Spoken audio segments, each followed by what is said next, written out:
دەم باش هەژمارێک پلسên هەڵاویستی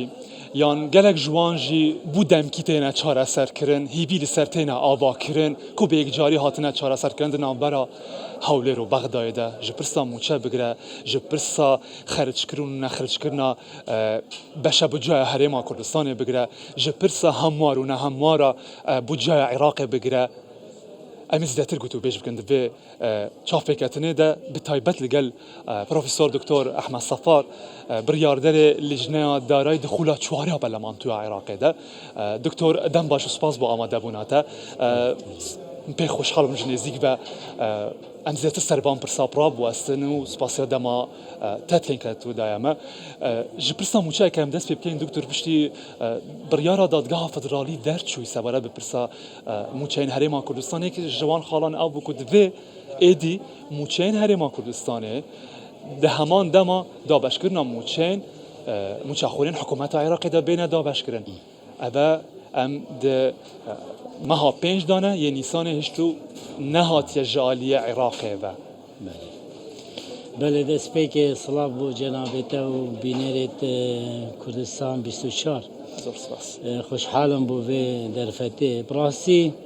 cihê daxê yani mesela darayî, bûce ya giştî li Iraqê wê bûye bûcekî siyasî. Yani pêgîrî qanûna îdara malî naêtekirinê wekî distûrek bû sîstemê malî li Iraqê و rêzgirtin li tewqîtatê distûrî naêtekirinê و delîlê hêndê ku ev em daxilî heyva pênc bîn hêj bûca 24 derneketiye و nemehelîme jî dê texîr bit ma'al ilm ennehu ev bûce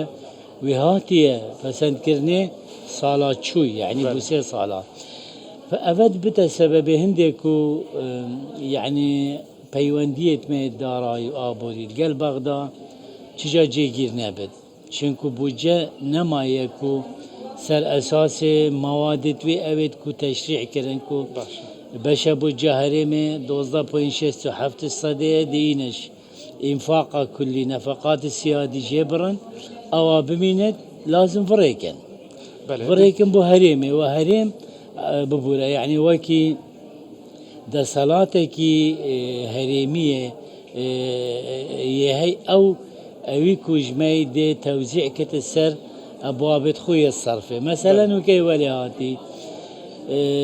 bûye siyasî ew biryara Mehkema Îtîhadî derket. Mehkema Îtîhadî dû xalit muhim e têda. İlk ev baş e yani ku dibêjit her du hikûmet hikûmeta Îtîhadî û hikûmeta Herêmê lazım pabend bin. Danana mûça demê xwe da. Ev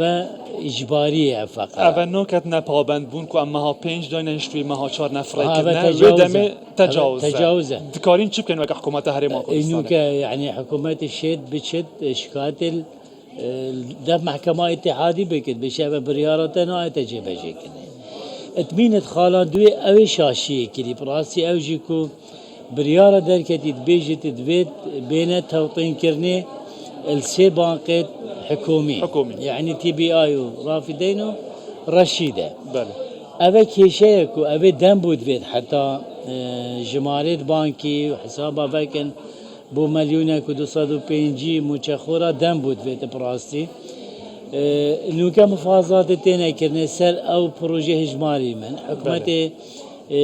yani şewtek dirêjê bûrandî teqrîben 300,000 wê çêkirîn. Ev e bêne اعتمادkirinê li dev hindek banka ev ê ku micazin ji banka merkezî ve banka merkezî heman ew bankên ku di nav tewtînê da jî hene. Belê nav tewtînê da yani heta nûke şeşî çûyîn nav da û yani berew zêdebînê için mumkin e bête helkirinê heta hemî bêne tewtînkirinê. Ev mumkin e nûke yani hikûmeta Herêmê wevdekî ji wezareta darayî biçêt yani peywendiyê Mehkema Îtîhadî bike ku kitabekê bidit yan emrekê bide wezareta darayî divêt ev mûçe demê xwe da بشتینگه بچن تفاهم السر او ریکارا بکنه بید دکتور سر پرسا موچه دیسان پرسا کادن راستا گلک جاران پرسین سیاسی و ناکوکین سیاسی ببونه هوکار کو بجه هری من پرسان بیا قد کرن موچه بینا قد کرن نهینه دان لپشتی بریارا دادگاه در چوی دوان دمان دایه کو گلک جاران العراق دبهیسین کشه کیمیا سیولیجی هیا بدیت ناتا گریدای به جنی نه یعنی جهر سیاسی و ناکوکینه تداخلا به اویکن يعني از بيجم هوكارة ياساية هين هوكارة سياسية هين هوكارة فنية إجرائية هين النوكا يعني حتى موشت عراق جي هندك جارا جيرو دبن اره هاي وادي جيرو بين أبا كما سيولية كما براستي يعني نوكا كتلة نقدي بله وزيادة ترش 104 تريليونا بس يا حقيقة ناب تيار تداول دان بيجين كيمترج 25 تريليونا أوادي همي أم بيجيني اكتناس كريه اره خلكي هلقتي ونا إخنا بانقا بوشي چونكو باوري بكرت بانقينينا بله أبد بيجيني ليكت اقتصادي دا كو پاره كي هي بس أو پاره شول ناكت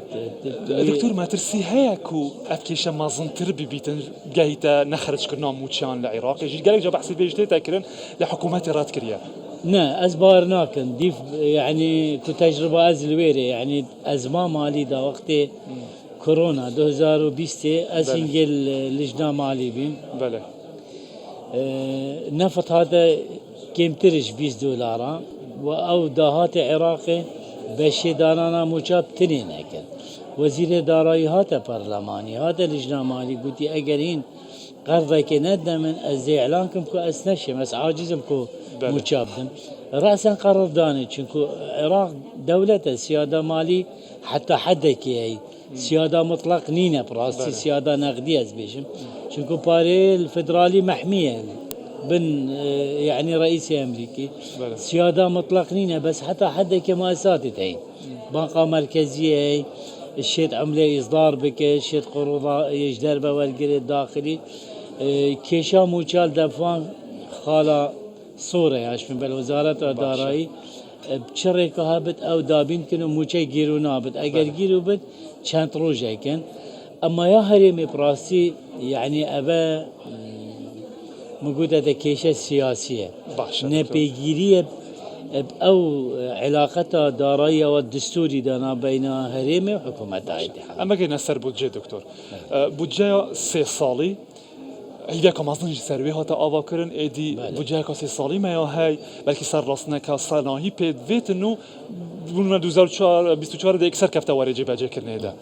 ليت وقتها كده مهاسة دام بودجي هاتیا پسند کردن مهان شش هات جیب جای کرد آن مهان سه هات هنارتونو کفته وارد جیب جای کردن بشی سه مهان ده نکش زیاتری شش مهان سر در باز بویا یا 2024 هات نه هاتیا سر راست کردن و تا زحمت تر بویا دم که بردستی جی بویا که هاتا پشتی وی پارلمانتی پیوستی بچندم هیا ده ببینه خودی بودجه 2024 یا سایه بودجه 2024 بری سال تمامه با يعني مقابل دست بكي موجودة احترام وبيجيريا توقيتات يت قانوني يت مالي نينا چونكو قانون إدارة المالية بيجد بوجا صالا بيت حكمت هيوا شش دست بكت أفصالا بله وكي بروجيش إيش وحدات إنفاقية بتشيك حتى بقهتها وزارة مالية بيت هيبا يعني حتى بازي ده أو بركة برلماني دو هاي بيتين بري إيك بيت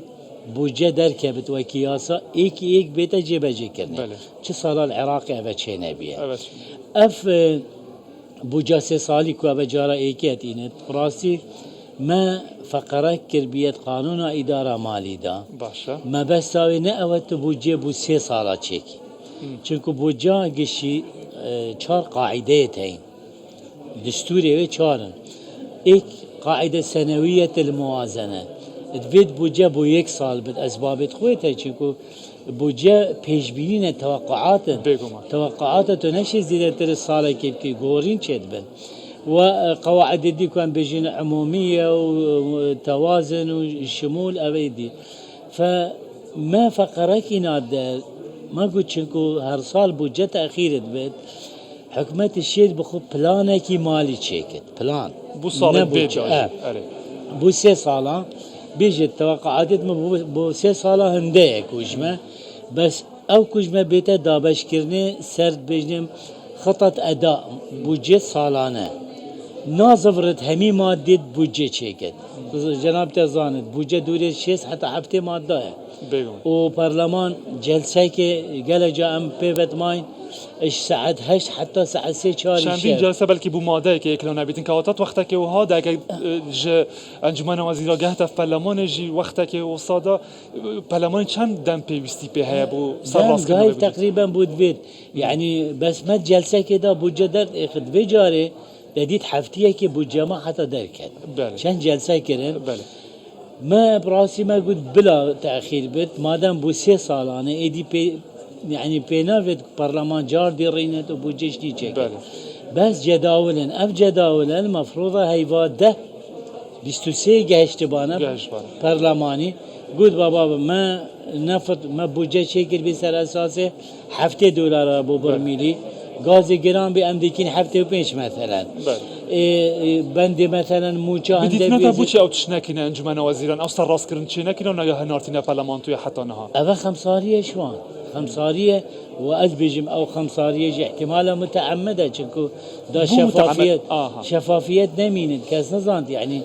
أساس صالة لجنة مالي بي أم نظانين يعني تباري تخصيصت كي بله 200 تريليون تبون بوجه